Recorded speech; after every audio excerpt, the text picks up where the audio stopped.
হঠাৎ একটি প্রশ্ন চারদিকে ঘুরছে, পরেশ বড়ুয়া কি সত্যি ঢাকায়, নাকি এটা শুধুই গুজব, নাকি এর পেছনে আছে বড় কোনো রাজনৈতিক নিরাপত্তা সমীকরণ।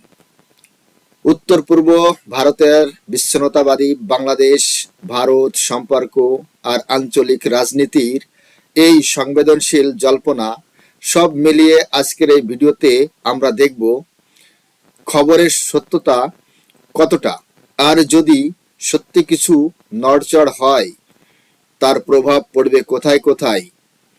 আমি উত্তম, আপনারা দেখছেন উত্তম রিয়াকশন। চলুন আবেগ নয়, তথ্য দিয়ে বিশ্লেষণ করব আজকের এই ভিডিওটি দেখার পর। বন্ধুরা, নতুন একটি চ্যানেলের ভিডিও নিয়ে আপনাদের মাঝে হাজির হয়েছি। চ্যানেলের নাম দ্য প্রেস, আর টাইটেল হচ্ছে পরেশ বড়ুয়া ঢাকায়। Paresh Barua the press. তো বন্ধুরা, এর আগে কখনোই আমি এই চ্যানেলের কোনো ভিডিও নিয়ে আপনাদের মাঝে আসিনি। আজ এই প্রথম এই চ্যানেলের একটি ভিডিও নিয়ে আপনাদের মাঝে হাজির হয়েছি। বন্ধুরা, আপনারা যদি চ্যানেলে নতুন হয়ে থাকেন তাহলে চ্যানেলটি সাবস্ক্রাইব করে আমার পাশে থাকবেন, বেল আইকন অন করে অল করে রাখবেন পরবর্তী ভিডিওর নোটিফিকেশন পাওয়ার জন্য। অলরেডি যেসব বন্ধুরা চ্যানেলটি সাবস্ক্রাইব করে আমার ইউটিউব পরিবারের সদস্য হয়েছেন তাদের প্রতি রইল অসংখ্য ধন্যবাদ। ভিডিওটা ভালো লাগলে একটা লাইক করবেন, শেয়ার করে আপনার বন্ধুদের দেখার সুযোগ করে দিতে পারেন। কমেন্ট সেকশন লিখে অবশ্যই জানাতে পারেন আপনারা কোন ধরনের ভিডিওতে রিয়াকশন চান। আমি চেষ্টা করব সেই সব ভিডিও নিয়ে আসার জন্য। তাহলে চলুন বন্ধুরা, সময় নষ্ট না করে প্রথমে ভিডিওটা দেখি। ভিডিও শেষে অবভিয়াসলি আমার ওপিনিয়ন থাকবে, আর হ্যাঁ, অরিজিনাল ভিডিওর লিংক আমার ডিসক্রিপশনে মেনশন করা থাকবে। আপনারা চাইলে চ্যানেলটি ভিজিট করতে পারেন, চ্যানেলের ভিডিওগুলো অবশ্যই দেখতে পারেন। হঠাৎ করে একটা প্রশ্ন চারদিকে ঘুরছে, পরেশ বড়ুয়া কি সত্যি ঢাকায়, নাকি এটা শুধুই গুজব, নাকি এর পেছনে আছে বড় কোনো রাজনৈতিক নিরাপত্তা সমীকরণ।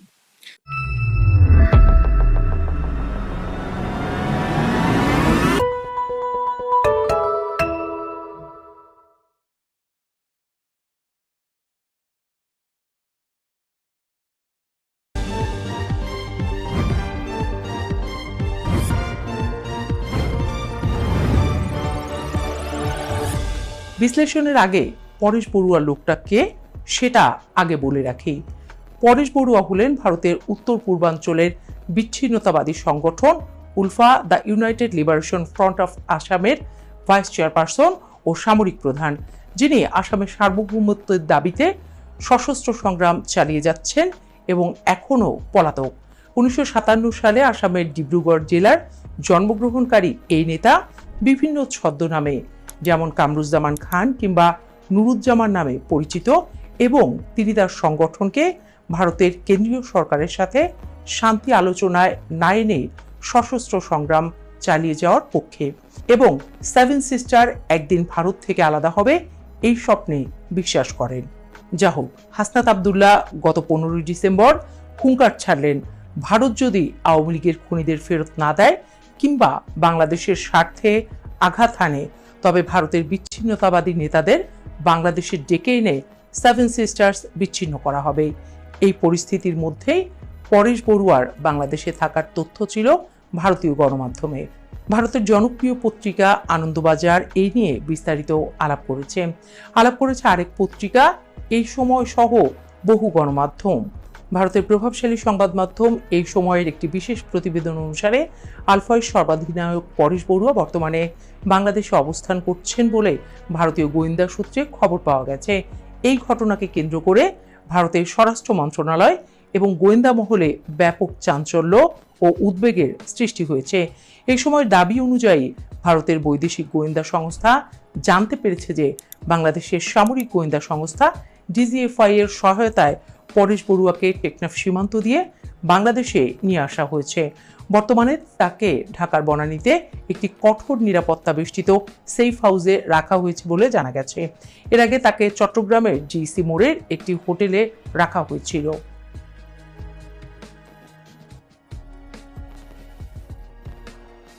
পত্রিকাটি জানাচ্ছে, বাংলাদেশে অবস্থানকালে পরেশ বড়ুয়া বেশ কয়েকজন ভারত বিদ্বেষী ও জামাতপন্থী সাবেক সেনা কর্মকর্তার সঙ্গে বৈঠক করেছেন। এদের মধ্যে উল্লেখযোগ্য হলেন আবদুল্লাহিল আমান আজমি, জামায়াত নেতা গোলাম আজমের পুত্র ও সাবেক ব্রিগেডিয়ার জেনারেল রেজ্জাকুল হায়দার চৌধুরী, সাবেক মেজর জেনারেল, যিনি আলোচিত 10 ট্রাক অস্ত্র মামলার অন্যতম আসামি ছিলেন। সম্প্রতি ইউনূস সরকারের আমলে তিনি খালাস পেয়েছেন। ভারতীয় গোয়েন্দাদের মতে রেজ্জাকুল হায়দার সম্প্রতি চীন সফর করেছেন বাংলাদেশে অস্ত্র সরবরাহের নতুন রুট তৈরি করতে। তার সাথে পরেশের এই বৈঠক ভারতের উত্তর পূর্বাঞ্চলের নিরাপত্তার জন্য বড় হুমকি হয়ে দাঁড়াতে পারে।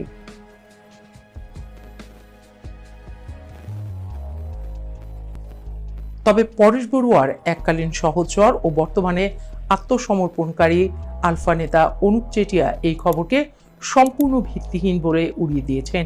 এই সময়কে দেয়া এক সাক্ষাৎকারে তিনি দাবি করেন, পরেশ বড়ুয়া বর্তমানে বাংলাদেশে যাওয়ার মতো ঝুঁকি নেবেন না, কারণ সেখানে তার বিরুদ্ধে মৃত্যুদণ্ডের আদেশ রয়েছে। অনুপ চেটিয়ার মতে এটি ভারতের গোয়েন্দা সংস্থাগুলোর সাজানো কোনো গল্প হতে পারে। পরেশের সঙ্গে নিয়মিত যোগাযোগ থাকার দাবি করে তিনি বলেন, পরেশ ঢাকা গেলে আমি অবশ্যই জানতাম।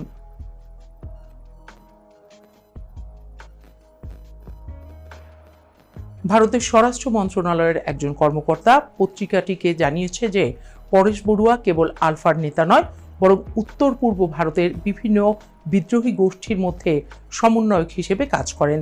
তাকে বাংলাদেশে নিয়ে আসার অর্থ হলো শিলিগুড়ি করিডোর বা চিকেন নেক্স বিচ্ছিন্ন করে উত্তর পূর্বের 7টি রাজ্যকে ভারত থেকে আলাদা করার যে হুমকি মৌলবাদী গোষ্ঠীগুলো দিয়ে আসছিল তা বাস্তবায়নের চেষ্টা শুরু হওয়া। গোয়েন্দাদের ধারণা, পাকিস্তানের আইএসআই এবং বাংলাদেশের একটি ভারত বিদ্বেষী গোষ্ঠী একজোট হয়ে ভারতকে অস্থির করার একটি নতুন অ্যাসাইনমেন্ট পরেশ বড়ুয়াকে দিয়েছে। তবে ভারত সরকারের একাংশ মনে করছে বর্তমানে উত্তর পূর্ব ভারতের পরিস্থিতি বদলেছে এবং অধিকাংশ বিদ্রোহী গোষ্ঠী আত্মসমর্পণ করায় পরেশ বড়ুয়াকে দিয়ে খুব একটা সুবিধা করতে পারবে না কোনো পক্ষই। এমন চাঞ্চল্যকর খবরের মধ্যেই আলোচিত সাংবাদিক জুলকারনাইন শাহের বলেছেন আরও চাঞ্চল্যকর কথা। তার মতে, বাংলাদেশকে একটি ব্যর্থ রাষ্ট্রে পরিণত করার যে নীল নকশা তা ইরাক বা সিরিয়ার চেয়েও অনেক দ্রুত গতিতে বাস্তবায়িত হচ্ছে। তিনি আশঙ্কা প্রকাশ করেছেন যে বাংলাদেশের রাষ্ট্র কাঠামো এবং সিভিল মিলিটারি প্রশাসন এই আন্তদেশীয় খেলার মাঠ হওয়া ঠেকাতে চরম দুর্বলতার পরিচয় দিচ্ছে।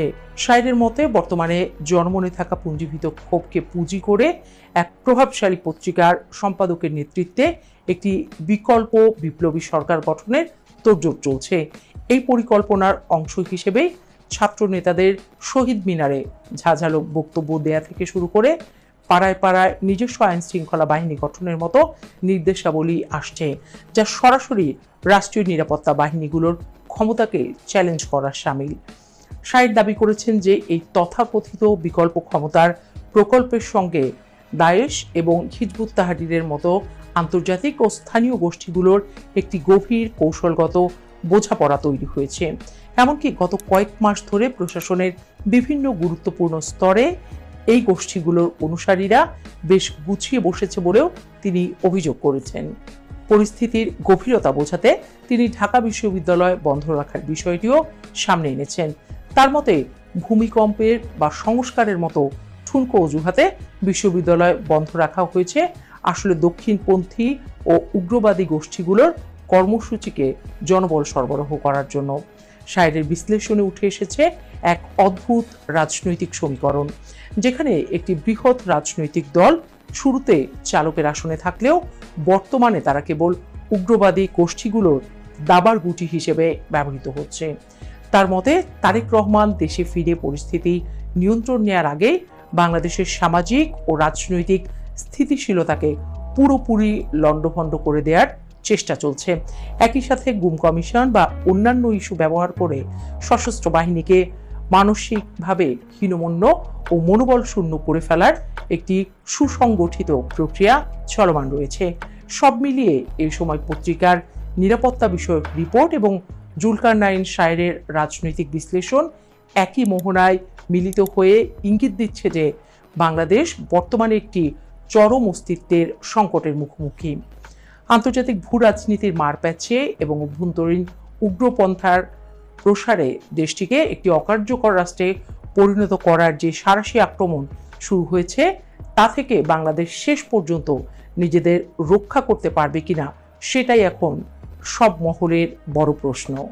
এখন মূল প্রশ্নটা হলো, ভারত যদি বাংলাদেশে তার এহেন দুর্বলতা টের পেয়ে যায়, ভারত কোনো অ্যাকশন নেবে কিনা, খাদে পড়বে কিনা বাংলাদেশের নিরাপত্তা, ভারত কোনো সার্জিক্যাল স্ট্রাইক বা সাঁড়াশি আক্রমণও করে ফেলতে পারে, যেমনটা তারা পাকিস্তানে কিংবা মায়ানমারের মতো দেশে আগ বাড়িয়ে হামলা করেছে নিরাপত্তা ঝুঁকির কথা বলে। এই পরিস্থিতি বাংলাদেশের নিরাপত্তার জন্য এক ভয়াবহ খাত তৈরি করছে। একদিকে অভ্যন্তরীণভাবে রাষ্ট্রকে অকার্যকর করার চক্রান্ত, অন্যদিকে পার্শ্ববর্তী শক্তিশালী রাষ্ট্রের সামরিক হস্তক্ষেপের আশঙ্কা। এই দুইয়ের চাপে পড়ে বাংলাদেশের সার্বভৌমত্ব বড় ধরনের হুমকির মুখে পড়তে পারে। বিশেষ করে যদি কোনো বিপ্লবী সরকার বা উগ্রপন্থী গোষ্ঠীর সঙ্গে বহির্বিশ্বের নিষিদ্ধ সংগঠনের যোগসূত্র ভারতের কাছে স্পষ্ট হয়, তবে ভারত বিশ্ব জনমতকেও নিজেদের পক্ষে টেনে বাংলাদেশের উপর সামরিক বা অর্থনৈতিক চাপ সৃষ্টি করতে সক্ষম হবে। বাংলাদেশের স্বার্থেই এক হতে হবে সবাইকে। বুঝতে হবে, উগ্রতা কখনোই শান্তি বয়ে আনে না। সবাই শান্তিতে দুধে ভাতে বাঁচুক, এটাই চায় প্রেস। থাকুন সাবধানে, দেশকে বাঁচাতে হবে।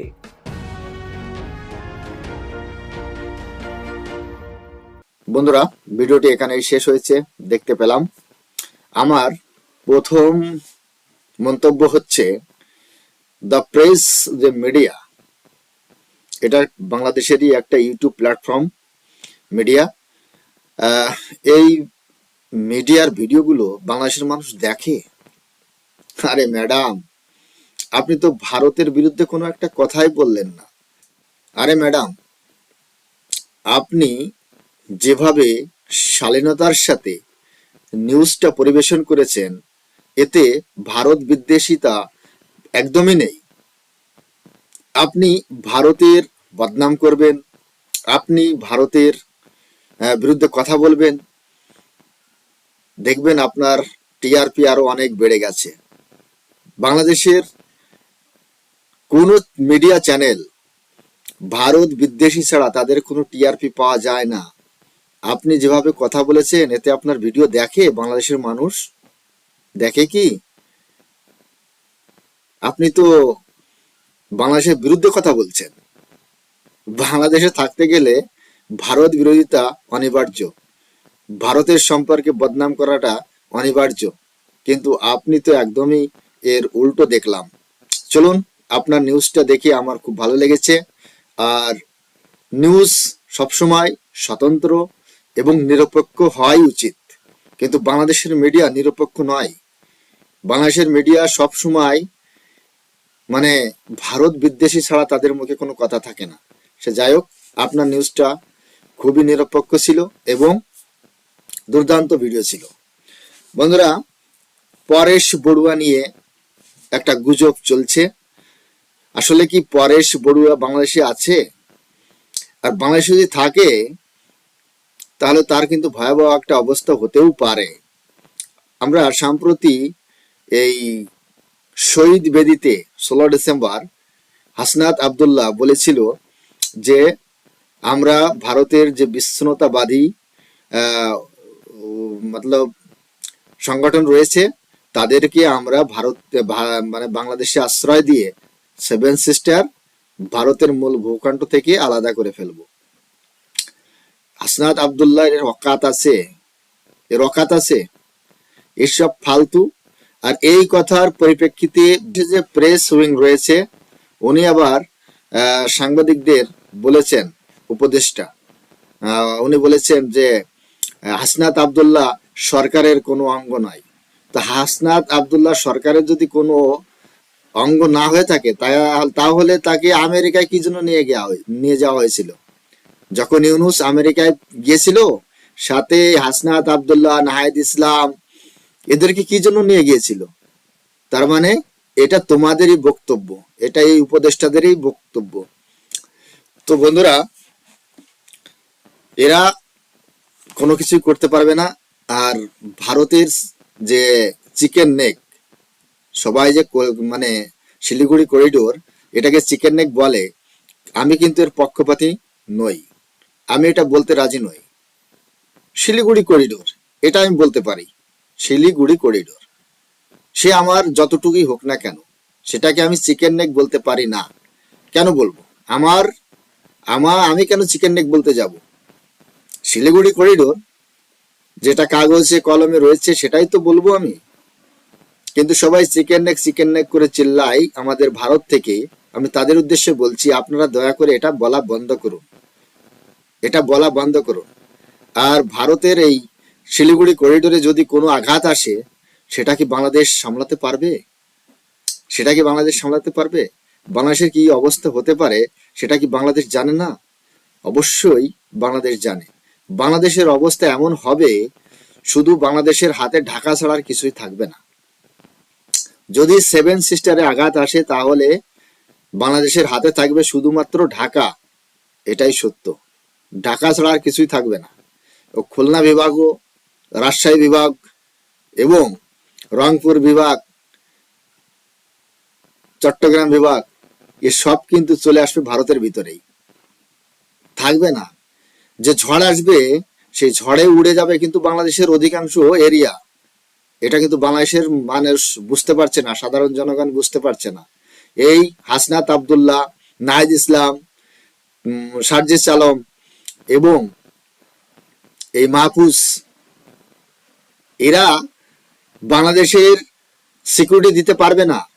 আর বর্তমান সময়ে আমরা যেটা জানি, যেটা রিপোর্ট আস্তে আস্তে বেরিয়ে আসছে, বাংলাদেশের ইউনিভার্সিটি থেকে শুরু করে বাংলাদেশের মানে পত্রপত্রিকায় এবং মিডিয়া চ্যানেলের ভিতর, তারপরে রয়েছে বাংলাদেশ আর্মি, বাংলাদেশ নেভি, বাংলাদেশের যত সিস্টেম রয়েছে সব জায়গায় জামাত, হিজবুল তাহেরি, এদের লোকজন বসে গেছে, এদের লোকজন বসে গেছে। এখান থেকে আবার নতুন করে বাংলাদেশকে মুক্ত করতে হবে, তার কারণ তারপরে বাংলাদেশ শান্তির পথে চলবে। কিন্তু বর্তমান সময় যারা প্রশাসনে আছে, তারা তাদের অধিকাংশই কিন্তু তারা মুক্তিযুদ্ধ বিরোধী, বাংলাদেশ বিরোধী। এদের মনের ভিতরে একই কথা, বাংলাদেশের কোনো চিন্তা নেই, এদের চিন্তা পাকিস্তানের। কিভাবে পাকিস্তানের মদত করব, কিভাবে পাকিস্তানের সাথে আমরা আবার সেই 1971 সালের আগের যে সিস্টেম ছিল সেইভাবে আমরা জয়েন হতে পারি। বাংলাদেশের মানুষের বুদ্ধির তারিফ করি আমি, যে পাকিস্তানের সাথে ওরা যেতে চাচ্ছে বা পাকিস্তানের যে গুণগান গাইছে, তাদের কি অবদান আছে? তাদের না ইকোনমি ঠিক পথে আছে, না তাদের ডেমোক্রেসি ঠিক আছে, না তাদের দেশ ভালো আছে, না দেশের জনগণ ভালো আছে। সেখানে কোনো কিছু নেই। শিক্ষাগতা থেকে শুরু করে তোমার হচ্ছে অর্থনৈতিক দিক থেকে শুরু করে প্রশাসনের দিক থেকে শুরু করে কোনো কিছুই, কোনো সিস্টেমই ভালো নেই, সবকিছুই কোলাপস। আর তাদের সাথে বাংলাদেশের জনগণ যাওয়ার জন্য একটা পায়তাড়া করছে, কিন্তু এটা কোনোদিনই সম্ভব হবে না যতক্ষণ ভারত আছে। ভারত এমন স্টেপ নেবে, সেটা বাংলাদেশ সামলাতে পারবে না। আমরাও তো বলছি যে ভারত বিরোধী যারাই আছে তাদেরকে বাংলাদেশে আশ্রয় দেওয়া হোক। আর বাংলাদেশে যদি একটা মশাও মারে, তার পিছনে ভারতের দোষ। ভারত করেছে, ভারত আগ্রাসন করছে। ভারত এমন কি করেছে রে ভাই বাংলাদেশের উপর? ভারত, আমি তো সেটাই বুঝতে পারছি না কি করেছে। সামরিক হামলা চালিয়েছে, বাংলাদেশে কোনো জমি দখল করে নিয়েছে, বাংলাদেশিদের মারছে, কাটছে, কি করছে কি? সবকিছুর পিছনে ভারতের নাম, সবকিছুর পিছনে ভারতের নাম। চাচ্ছটা কি? ভারতের সাথে জয়েন্ট হতে? সেটা আমরা অবশ্যই করে দেব। আগে শান্ত হও, শান্ত হও। আর যদি না শান্ত করার পদ্ধতিও আমাদের জানা আছে, সেটা আমরা করতে পারি। তো বন্ধুরা, আজকের এই রিয়াকশন ভিডিও সম্পর্কে আপনাদের কি মতামত সেটা কমেন্ট সেকশনে লিখে অবশ্যই জানাতে পারেন। চ্যানেলে নতুন হলে চ্যানেলটি সাবস্ক্রাইব করে বেল আইকন অন করে অল করে রাখবেন পরবর্তী ভিডিওর নোটিফিকেশন পাওয়ার জন্য। অলরেডি যেসব বন্ধুরা চ্যানেলটি সাবস্ক্রাইব করে আমার ইউটিউব পরিবারের সদস্য হয়েছেন, তাদের প্রতি রইল অসংখ্য ধন্যবাদ। ভিডিওটা ভালো লাগলে একটা লাইক করবেন, শেয়ার করে আপনার বন্ধুদের দেখার সুযোগ করে দিতে পারেন। কমেন্ট সেকশনে লিখে অবশ্যই জানাতে পারেন আপনার বহু মূল্যবান মতামত। তাহলে এখানেই শেষ করছি, দেখা হচ্ছে নেক্সট রিয়াকশন ভিডিওতে। ততক্ষণ সবাই ভালো থাকুন, সুস্থ থাকুন। नमस्कार, जय हिंद, वंदे मातरम।